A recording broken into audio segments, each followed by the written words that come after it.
Hello, I'm Sylvain Tremblay. I'm the driver of the number 70 Mazda prototype in the two-door United Sports Car Championship.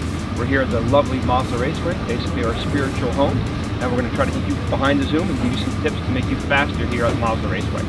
Hi guys, my name is Kenton Cook and I'm a Mazda Motorsports Development Driver. We're going to be telling you the tips and tricks of Mazda Raceway.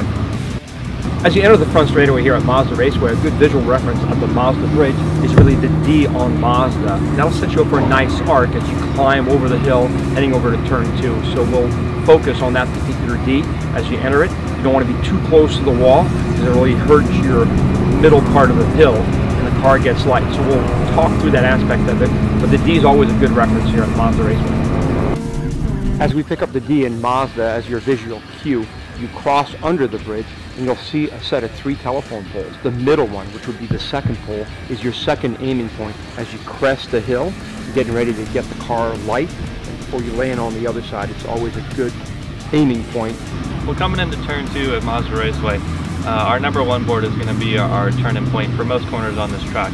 And as we get into turn 2, in our MX-5 Cup car, we are going to be dragging our brakes all the way into the center part of the corner. If we're not dragging our brakes to the center part of the corner, and we're coming off the brakes at the first apex, we're going to be over-slowing the car. So the key part is to be able to get your eyes through the corner to your second apex before you even get to your first one.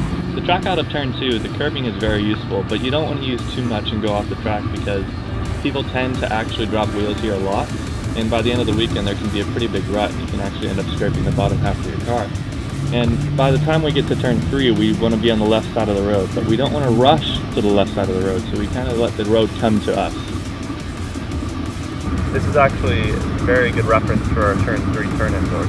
Now this corner is very awkwardly shaped as it tends to cut off on you at the track out. And it's really hard because you can't really see the track out as you get to it. So this corner we're actually going to be coming off the brake pedal just after we turn into the corner and rolling speed into the apex.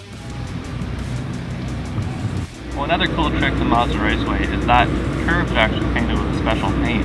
So whereas the weekend runs on, it actually gets grippier with the rubber that you put on it. So this curve here is actually grippier than the track surface itself. As you run over it, it actually acts as a good way to hook the car around the corner. And if you're actually not on this, you're going to be losing around a half second to a second a lap. On the exit of 3, you're trying to stay to the edge of the road. On the entry of 4, using the number 1 board like we talked about, the red bumper as your apex. 4 is a fun corner, very critical to lap time here at Mazda Raceway.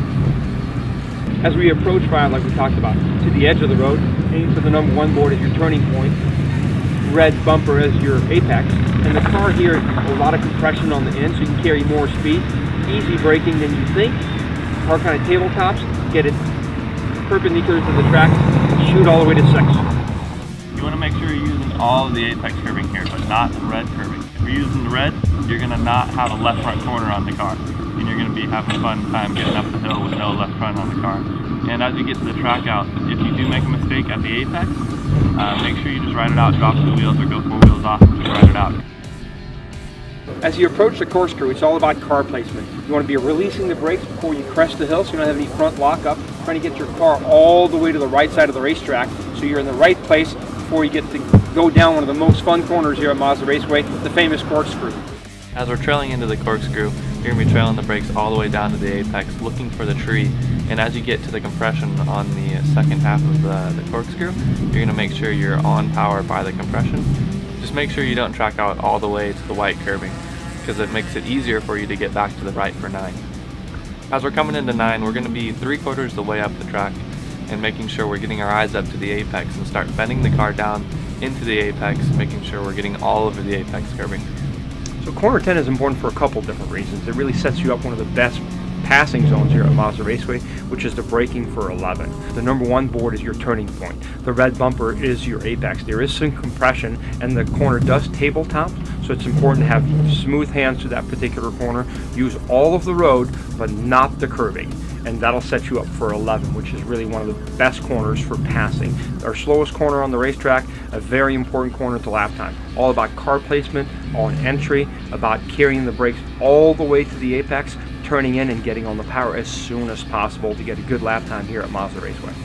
So we've taken you around Mazda Raceway, great facility, lots of tips, lots of knowledge. It's been fun for us to kind of share our behind the zoom speed secrets for Mazda Raceway. No matter what Mazda you drive, we've had fun teaching you the tips and tricks at Mazda Raceway on this episode of Behind the Zoom.